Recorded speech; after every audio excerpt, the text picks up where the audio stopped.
새해는 열심히 기도해야 합니다라는 제목으로 말씀을 나누겠습니다. 송구 영신 예배를 기점으로 또 새해가 되면 지난주 또 이번 주 교회마다 특별 새벽 예배든지 또 저녁 기도회든지 이렇게 기도하는 시간들을 갖고 있는 것들을 보게 되어집니다.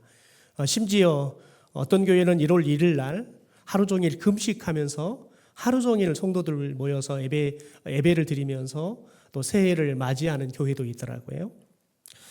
여러분, 우리 교회도 새해가 되면 새해 첫 번째 주일을 지나고 난 일주일 동안 특별 새벽 예배를 함께 드리게 되어집니다. 그래서 올해도 내일부터 6일 동안 토요일까지 특별 새벽 예배를 가질 예정입니다. 여러분, 그런데 제가 이번에 새벽 예배를 준비하면서 올해 새벽 예배는 우리가 어떤 마음을 가지고 하나님 앞에 기도하면 좋을까? 이 마음을 가지고 가만히 말씀을 묵상하는 가운데 다윗의 생애를 보니까 하나님이 다윗의 마음을 참 기뻐하셨잖아요. 그래서 하나님이 다윗의 마음을 하나님의 마음에 합한 마음이다라고 칭찬하시잖아요.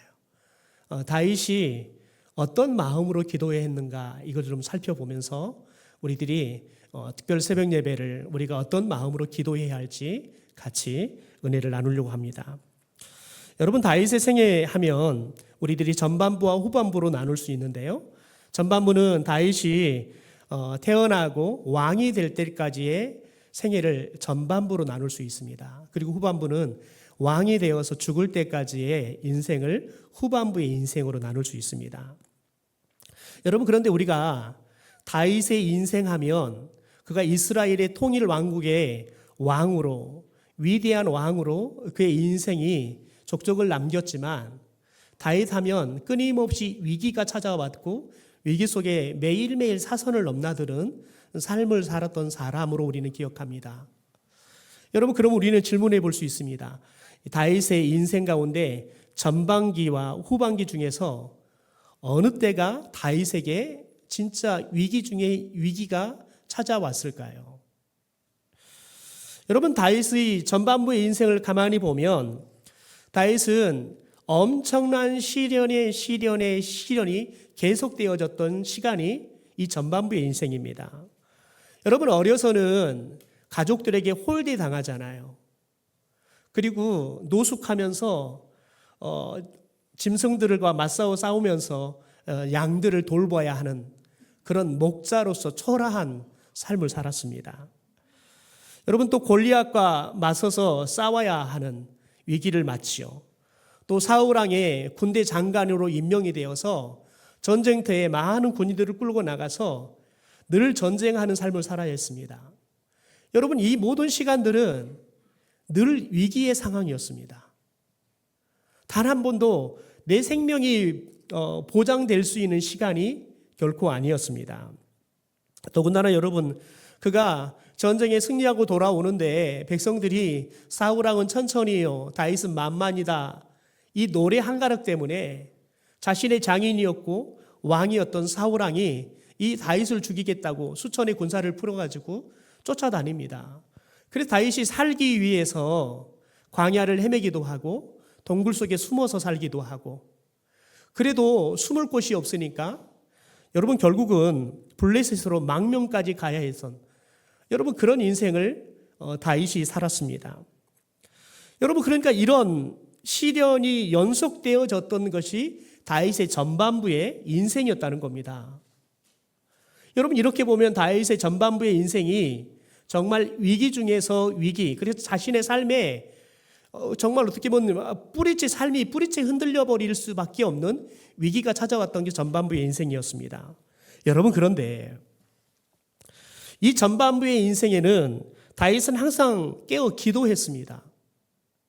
여러분, 그래서 수많은 위기가 왔지만 그 위기가 다윗에게는 위기로 남지 않았습니다. 여러분, 아무리 시련이 와도 우리가 기도할 수만 있다면 그 위기는 하나님의 도우심으로 극복할 수 있게 될 줄 믿습니다. 여러분, 그런데 시편의 말씀을 가만히 읽다 보면 다윗이 이 전반부의 인생 가운데 이 위기들을 어떻게 극복했는지를 우리에게 잘 보여줍니다. 시편이 전체 150편입니다. 그런데 그 150편 중에 다윗의 이름으로 지은 시가 73편입니다. 그리고 그 시들 중에서 다윗이 어떤 상황 속에서 어떤 위기 속에서 이런 시를 썼을까? 그걸 알 수 있는, 다시 말해서 시의 표제가 붙어 있는 시가 12편의 시가 있습니다. 그러니까 73편의 시 중에서 12편의 시는 이 시가 다윗이 어떤 위기 상황 속에서 기록했는지를 정확하게 알 수 있는 시라는 거지요. 여러분, 그런데 12편 중에서 9편의 시가 인생의 전반부에 지었던 시입니다. 그리고 나머지 3편만이 인생의 후반부에 지었던 시인 거죠. 여러분, 다윗이 지은 시는 여러분, 그건 다윗의 기도였어요. 그러니까 다윗이 인생의 전반부에 후반부의 인생보다 최소한 3배 이상 기도를 더 많이 했다라는 것을 우리가 이 시편을 통해서 우리가 예측할 수 있어요. 여러분, 그러므로 전반부에 위기가 많은 것은 틀림없는 사실이었지만 다윗은 그때마다 하나님 앞에 깨어 기도할 수 있으므로 하나님이 그를 구원해 주셔서 위기가 아니라 하나님의 은혜와 하나님의 축복을 경험하는, 여러분, 그런 은혜의 시간이었다는 거예요. 위기의 시간이 오히려 하나님의 축복의 시간이었고요, 하나님의 은혜를 경험하는 시간이었다는 거예요. 여러분, 우리가 어려움을 수없이 만나도 그 어려움이 도저히 내가 넘을 수 없는 산같이 느껴져도 저와 여러분이 기도만 할 수 있다면, 하나님께서 도와주시면 결코 그 위기는 우리에게 위기가 아니라 오히려 우리에게 전화위복의 기회가 될 줄 믿습니다.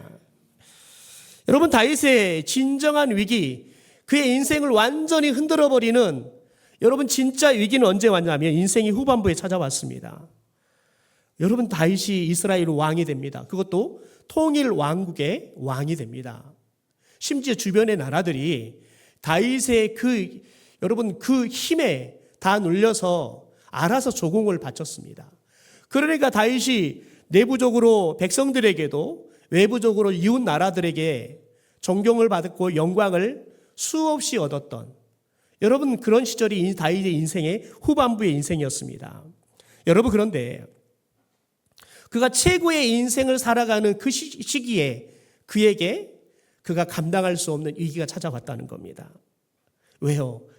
여러분, 그의 마음이 흐트러지고 영적 긴장감이 사라져버렸기 때문에 그렇습니다. 영적 긴장감이 풀어지는 것을 보여주는 대표적인 사건이 뭐냐면 밧세바를 간음하는 사건입니다. 사무엘하 11장 1절에 보면 세번역 성경입니다. 그 다음에 봄에 왕들이 출전하는 때가 되자 다윗은 요압에게 자기의 부하들과 온 이스라엘의 군인들을 맡겨서 출전시켰다. 그들은 암몬 사람을 무찌르고 랍바를 포위하였다. 그러나 다윗은 예루살렘에 머물러 있었다. 여러분, 그러나 다윗은 예루살렘에 머물러 있었다. 이 대목이 다윗이 얼마나 영적으로 해이해져 있는지 잘 보여주는 말씀입니다. 여러분 보십시오. 다른 나라 왕들이 직접 전쟁에 나갔대요. 여러분, 그런데 다윗은 자신이 나가지 않아요. 장군 한 사람 세워서 군사들을 붙여가지고 보내고 난 다음에 자기는 왕궁에서 편안하게 있는 거예요. 여러분, 다윗이 이런 이유가 뭘까요? 내가 안 나가도, 내 밑에 장수가 나가도 전쟁에서 우리는 승리할 수 있다는 확신이 있기 때문에 그렇습니다. 그만큼 하나님이 주시는 힘도 있고, 여러분, 왕권도 있고, 그만큼 탄탄하게 나라가 세워지는 축복을 얻었지만 오히려 그 축복이 다윗이 영적으로 해이해지고 영적인 긴장감이 없는 느슨한 삶을 살게 했다는 겁니다. 여러분, 그래서 그가 다른 장군들과 부하들은 전쟁터에 나가서 피를 흘리며 싸우고 있는데, 여러분, 그는 항구에서 그냥 거니고 여러분 석양 구경하다가 밧세바가 목욕하고 있는 걸 보게 돼요.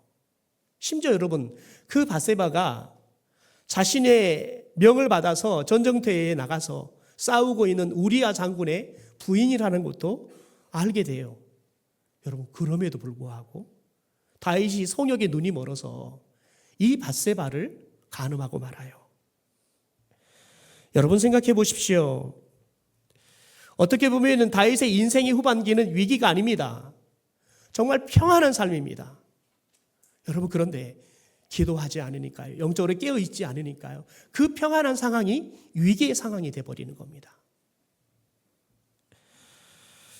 여러분, 다윗의 전반부의 인생과 후반부의 인생의 위기는 성격 자체가 다릅니다. 전반부의 인생의 위기는 외부에서 오는 위기였습니다.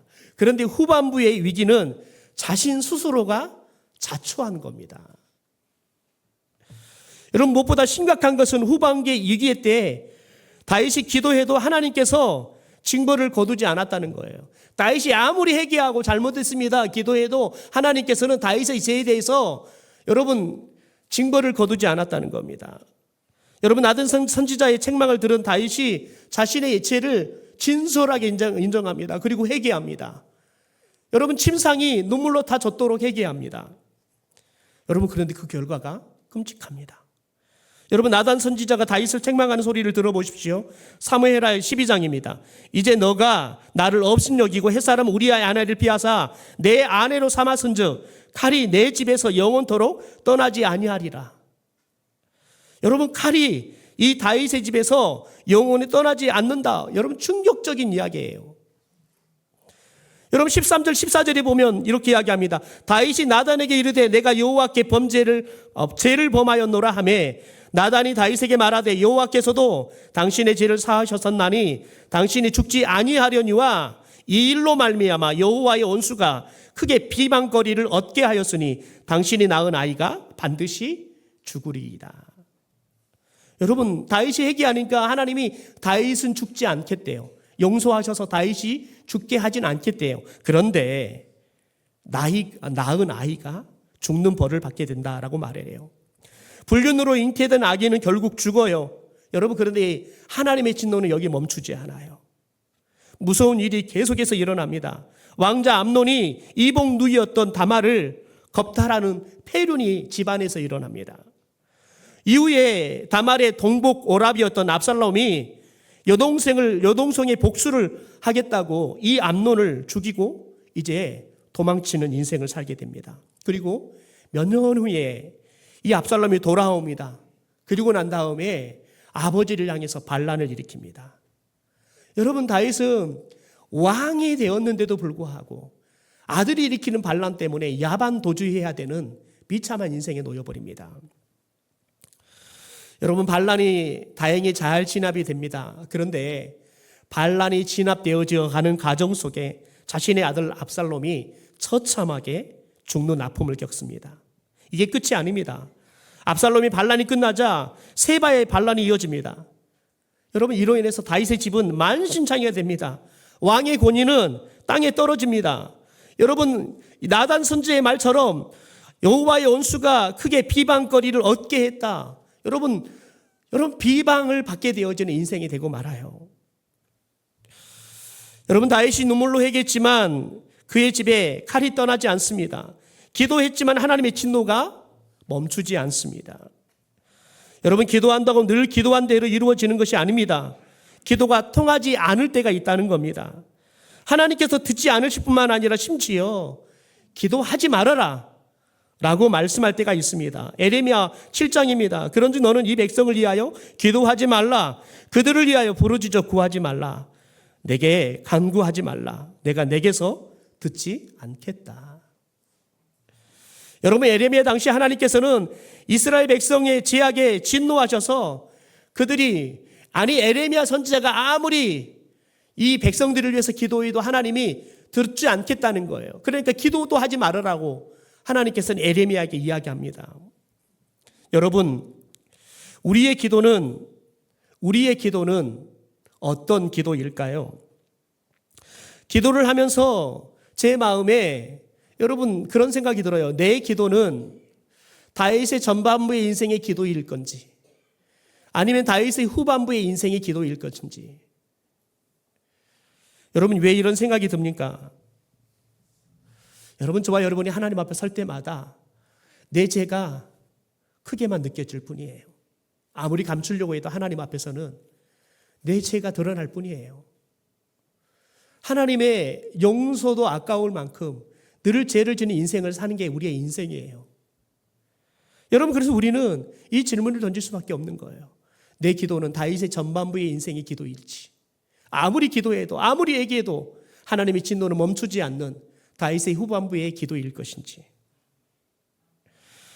여러분, 저와 여러분이 기도할 때 하나님이 응답해 준다면 우리의 기도는 다윗의 전반부의 기도일 것입니다. 여러분, 그것은 크나큰 축복이겠죠.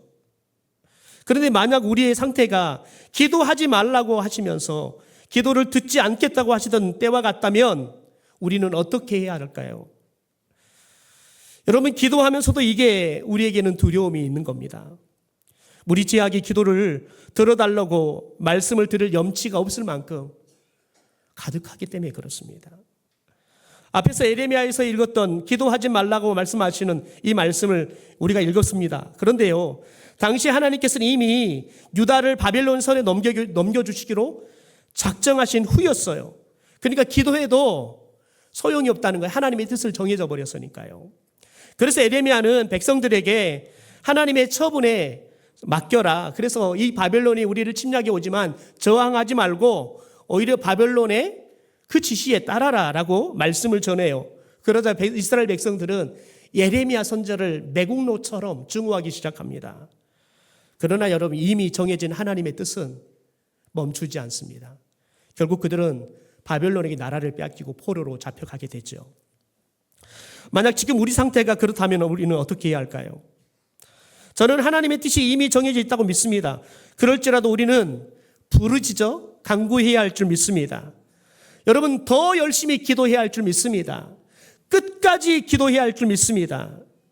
그러나 기도하고 나면 이 기도의 결과에 대해서는 하나님께 맡겨야 합니다. 기도한 대로 된다면 그것은 큰 감사일 겁니다. 그러나 기도대로 되지 않아도 원망하기보다는 여러분, 우리가 하나님 앞에 하나님의 처분에 우리를 맡기겠습니다 라는 믿음으로 하나님 앞에 기도의 결과는 맡기는 거죠.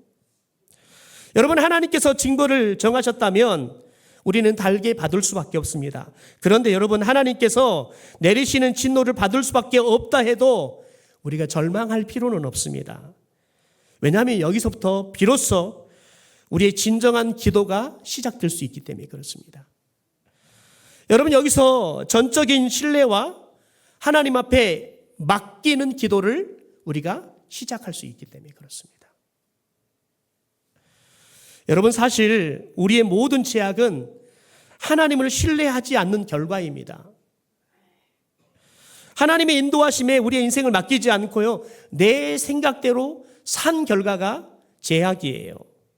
그러므로 우리 생각대로 했던 죄를 회개하고요, 하나님의 처분에 맡길 때 비로소 온전한 기도가 시작이 될 수 있는 거예요. 여러분, 그 모델이 예수님입니다. 예수님이 죄가 없는 분이잖아요. 그런데 우리 죄를 위해서 그분은 십자가에 위해서 죽으셔야 했습니다. 그래서 십자가를 앞두고 예수님께서 겟세마네에서 여러분 이렇게 기도합니다. 마태복음이죠. 조금 나아가서 얼굴을 땅에 대시고 엎드려 기도하여 이르시되 내 아버지여, 만일 할만하시거든 이 잔을 내게서 지나가게 하옵소서. 그러나 나의 원대로 마옵시고 아버지의 원대로 하옵소서. 예수님의 처음 기도의 시작은 이 십자가라는 고난의 잔이 좀 지나가게 해달라고 기도합니다. 그러나 성부 하나님의 뜻은 이미 예수님이 십자가를 지시는 것이 정해지신 뜻이었습니다. 그리고 그 십자가를 통해서 우리가 구원을 받게 하시는 것이 정해진 뜻이었습니다. 여러분, 이럴 때 이 사실 앞에 예수님이 아셨습니다. 그러면 이 잔을 지나가게 해달라고 아무리 기도해도 응답되지 않습니다. 그렇다면 예수님의 기도가 여러분 이루어지지 않았다 우리는 말할 수 있겠죠. 그런데 예수님의 기도가 이루어지지 않았다 해서 예수님이 버림받은 겁니까? 아닙니다. 예수님의 마지막 기도는 나의 원대로 마옵시고 아버지의 원대로 하옵소서라고 말합니다. 예수님께서는 하나님의 뜻을 전적으로 신뢰하셨고요, 당신을 하나님께 맡겼습니다. 그리고 십자가를 지셨습니다. 예수님을 구원자로 만왕의 왕으로 되게 하신 것, 여러분 그것은 하나님의 뜻에 자신을 맡기고 기도한 결과인 겁니다. 알아요. 그럼에도 불구하고 예수님은 기도해요. 기도하고 난 다음에 뭐예요? 자신의 인생을 하나님께 맡겨요. 그러니까 하나님이 예수님을 죽은 자 가운데 살리셔서 영광을 받게 하시는 겁니다. 만왕의 왕이 되게 하시는 겁니다. 우리의 구주가 되게 하시는 겁니다. 여러분은 혹시 우리의 인생이 기도하지 말아라, 기도해도 듣지 않겠다라고 이야기한다 할지라도 여러분, 저와 여러분은 자포자기하기보다 오히려 하나님을 전적으로 더 신뢰하고 우리가 맡기는 기도에 나아가야 할 줄 믿습니다. 여러분, 그렇다면 기도도 듣지 않으시는 하나님을 우리가 전적으로 신뢰할 수 있는 근거가 뭡니까? 그것은 절대로 우리를 영원히 버리지 못하시는 하나님의 사랑 때문에 그렇습니다. 여러분, 하나님께서 일시적으로 우리를 때리시고 기도하지 말라고 하시지만 하나님은 절대로 우리를 버리지 않으십니다. 왜? 우리를 사랑하시니까요. 여러분, 다윗이 특별한 건 뭐냐면 하나님의 이런 마음을 그는 알았다는 거예요. 그래서 오늘 본문 시편 3편에 여러분, 다윗이 그의 아들 압살롬을 피할 때 이 시를 지었다 부제가 붙어 있습니다. 여러분, 어떻게 보면 자신의 아들에게 쫓기는 인생, 야밤도주의 인생을 살 때 여러분, 그 인생이 얼마나 비참한 인생입니까? 여러분, 그런데 다윗이 어떤 마음으로 이 기도를 했냐는 거예요.